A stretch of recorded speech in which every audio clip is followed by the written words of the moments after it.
நடந்து போயிட்டு இருக்கான்னு வச்சுங்களேன், எதிர்பாராத விதமா யாரா தாக்குனா கிரிமினல் அசால்ட் செக்ஷன் 351 படி பயங்கரமான குற்றம். அடிக்க வரவன முன் யோசனைப்படி முதல்லயே அடிச்சிட்டோம்னா செக்ஷன் 355 படி குற்றமே இல்ல.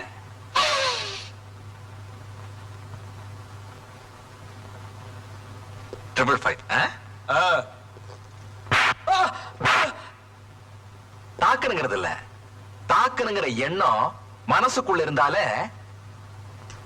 Under section 298 the intention for assault கூட குற்றம்தா.